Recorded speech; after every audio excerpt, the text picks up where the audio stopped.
So far kaya niya naman. Ganyan naman oh. Hangin na. So dito ako magpapalipad.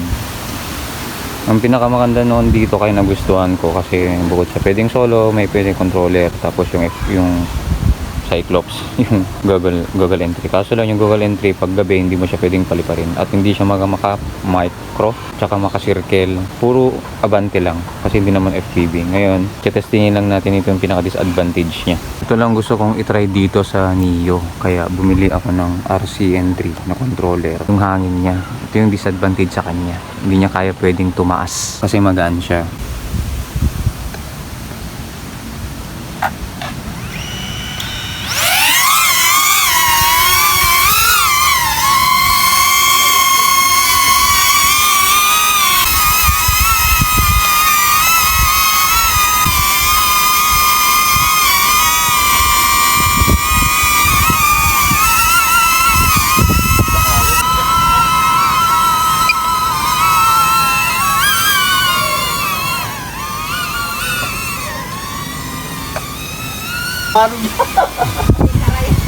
Ayan.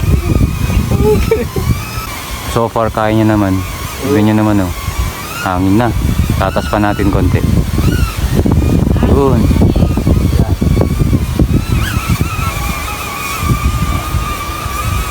Hangin niya talaga oh. Pero stable yung ano niya. Para mas maganda. Likod natin.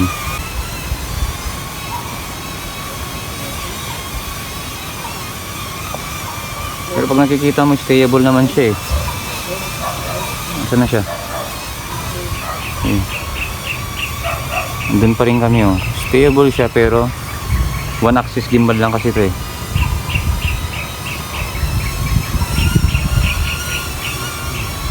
Ayun oh, pilit nga nanginan. Asan na? Hindi ko nakita sa camera. Stable kami ah.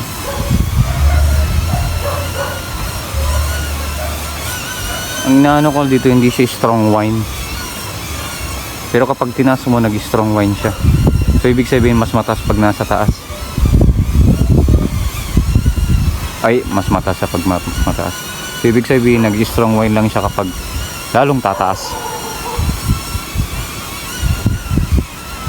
Ayun, nag-warning na siya. Strong wind.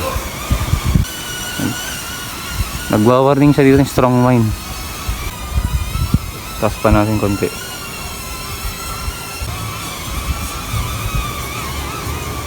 Natala pagpakatunan saan, kung dapat pagpakatunan na kuma. Kaya na pwede, tangilay lang yung mama ko, hangin na. Ako tagin na, tawin talaga. Di bigla-bigla, tingin delikado ta. Talagang nortada.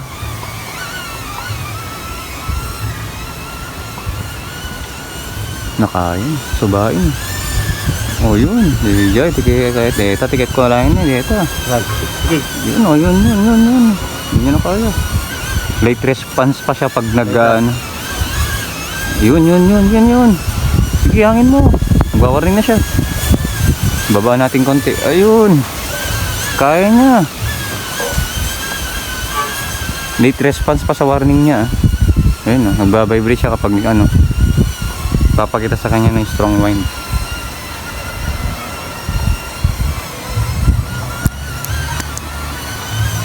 Nagwa-warning siya dito, automatically nagwa-warning. Yan na, pinakama. Kaya mo yan. Kaya naman so far. Kaya niya. Ganito yung magiging itsura niya pag mahangin. Talagang base of sa ano, halatado na mahangin talaga kapag naka FPV goggle ka. Pag may motion control yung ginagamit.